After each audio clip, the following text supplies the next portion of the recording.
Hello, everyone. Hello. All right, I'm live in all the places. Welcome to Heart Connect Thursday. You may be tuning into this on YouTube, LinkedIn, Facebook, or Instagram, or listening later on our podcast. And what today is all about is every Thursday, I share some tip on how to get out of your head, connected to your heart. Because when we do that, we are able to shift our body and our mind and our emotions out of a state of stress, and ultimately what stress is emotional unease, and into a state where we can connect to our creativity and our intuition and compassion, love, appreciation, all of those things where decision making is easier and our bodies respond differently and we suddenly have new ideas and just life is easier in general. So what I wanted to talk about today, I don't know about everyone else, but I have been seeing a lot of posts and comments and stuff related to just feeling frustrated. And I know I've had some of this myself of, feeling frustrated by my body and that it won't let go of weight, or feeling frustrated by last year was my lowest income year since I was like 16. And there's some frustration and annoyance with myself and judgment and shame. And so we all have these places in our lives where maybe our attitude isn't what we would like it to be.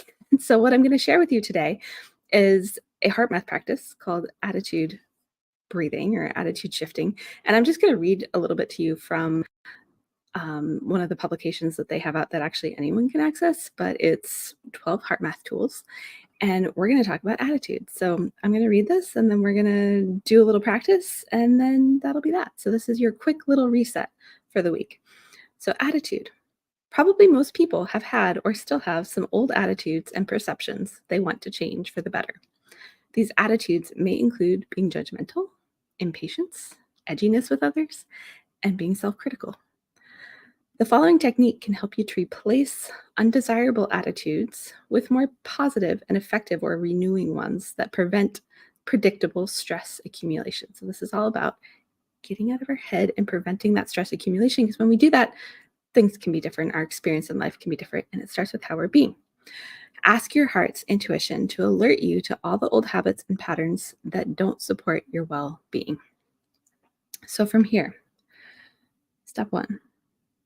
We're going to recognize the feeling or attitude you want to change and identify a replacement attitude. If you struggle with any part of this, I sometimes have to Google like antonyms for whatever the attitude is that I'm trying to replace, and that is totally allowed and okay. So if you need to pause this and just look up whatever the replacement attitude would be for something, do that. A lot of times just tuning into things like compassion, there's an example, if it's being overreactive and frustrated with people or situations, the replacement might be increased patience and kindness, and that could include with yourself.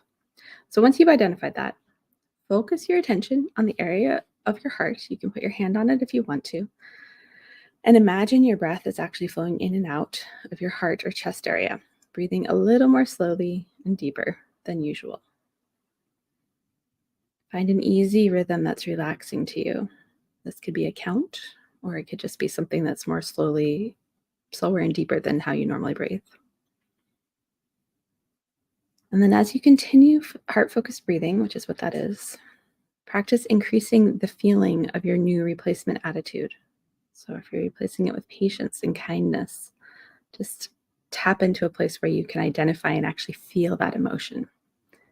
And if for some reason you're so ramped up you can't find a replacement attitude, just breathe a feeling of calm or neutral through your heart area for a while.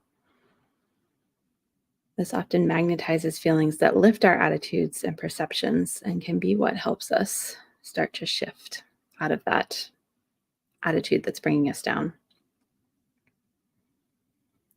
And then just practice maintaining your new feelings and perceptions as you move through your day-to-day interactions. And you can use this as often as needed to integrate your new feelings so they become your new attitude.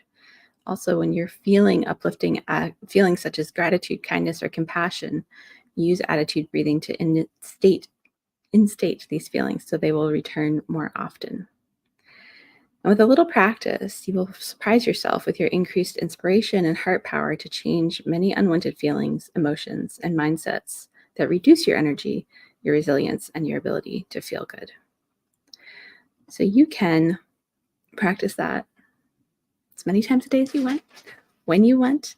I can share from experience. I'm on, I think, day 20, where I have consistently been using some of these techniques like that, and just tapping into my heart and feeling connected to that and finding compassion, appreciate things I appreciate in the day, and actually feeling it, not just thinking about it. Like, we all think about things all the time, right? But allowing myself to feel that.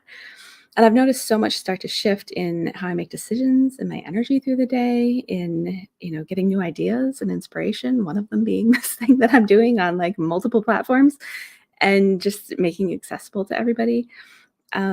And when you can really tap in there, it starts to make a huge difference in how you show up in the world. Not just that, but also your experience of it and others' experience of you. And it can extend into, if you're an entrepreneur, into your business, if you have a job, into your career, if you have a family, into how you interact with them, and start to shift these things that maybe just have felt heavy or impossible or beyond frustrating, and like you don't know what the correct direction is or what to do. You start to open up those doors as you tune into utilizing some of these.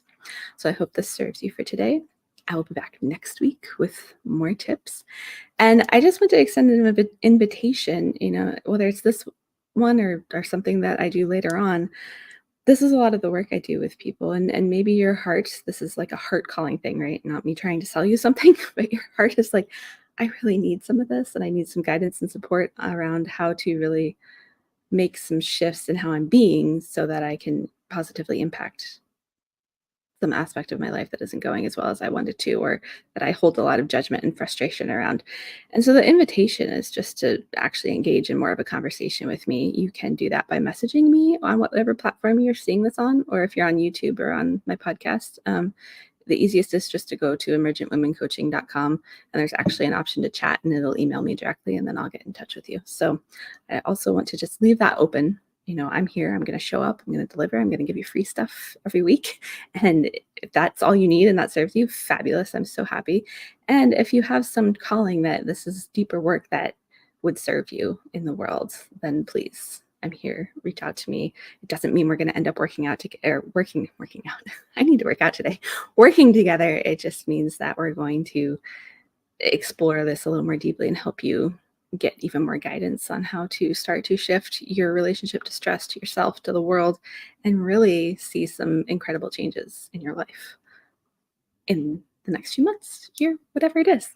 All right. I know some people just joined us at the end, but you can rewatch this as it finishes publishing. And I will see you next Thursday for another Heart Connect experience and exploration. Bye, everybody.